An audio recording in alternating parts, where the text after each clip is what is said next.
اب یہاں ابراہیم علیہ الصلوۃ والسلام کے ایک اور قوال بتا رہے ہیں، فرمایا کہ یاد کرو اس وقت کو جب ابراہیم کے رب نے کہا اسلم، فرما بردار بن جا، فرما بردار ہو جا، میرا تابعدار ہو جا، تو فرمایا قال اسلمت لرب العالمین، تو وہ کہنے لگا کہ اسلمت لرب العالمین، میں فرما بردار ہو چکا اپنے رب العالمین کا۔ اب دیکھو یہاں اس کا ذکر کرنے کی ضرورت کیا تھی؟ حالانکہ وہ تو پہلے فرما بردار تھے، پہلی مسلمان تھے، پہلی آپ کے تابعدار تھے، تبھی تو اتنی قربانیاں دے رہے ہیں، تبھی تو اللہ کے لیے اتنی قربانیاں دے رہے ہیں۔ اب اللہ تبارک و تعالیٰ ان کو کیوں کہہ رہے ہیں اسلم، تو فرما بردار ہو جا، اور وہ کہہ رہے کہ میں رب العالمین کا فرما بردار ہوں؟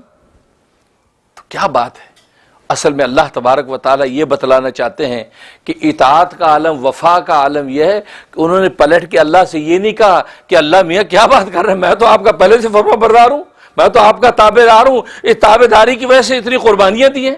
نمرود کی آگ میں جلا، توحید کا پرچم اٹھایا اور بتوں کو میں نے توڑا، تو میں نے سارے مجاہدے برداشت کیے، میں تو پہلے سے آپ کا فرما بردار ہوں، آپ یہ کیا بات کر رہے ہیں؟ اللہ کو یہ ادا پسند نہ آتی،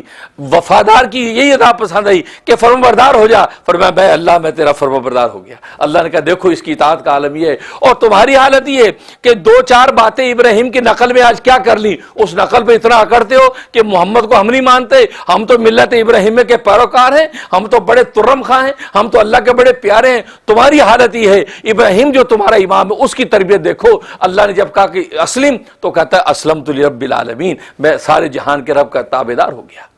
اس سے پلٹ کے نہیں بولا کہ جی میں تو پہلے سے گویا کہ آپ کو میری تابعداری پہ شک ہے، فرمایا یہ ہے، اس کو کہتے اطاعت،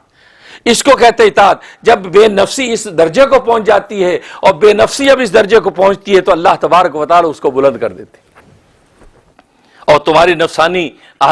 جہالت کا یہ مقام ہے کہ تمہیں جب کہا جاتا ہے کہ محمد کو مان لو، کہ محمد اسی لڑی میں سے، بنی اسماعیل میں سے ہے، اور دین ابراہیمی کی دعوت لے کے آیا ہے، ابراہیم کے ڈگر اور نہج پر ہی تمہیں اللہ کی طرف بلاتا ہے، تم آگے سے اکڑ نہیں جی نہیں کیا بات کر رہے ہو، ہم تو حاجیوں کو پانی پلاتے ہیں، ہم تو جناب مسافروں کی خدمت کرتے ہیں، ہم تو بڑے مہمان نواز ہیں، ہم تو یہ کرتے ہیں، ہم تو وہ کرتے ہیں، ہم ابراہیم کی ملت کو مانتے ہیں۔ تم آگے سے تڑ دکھاتے ہو بجائے اس کے کہ ابراہیم کی طرح تابعدار ہو کر محمد کو مان لیتے۔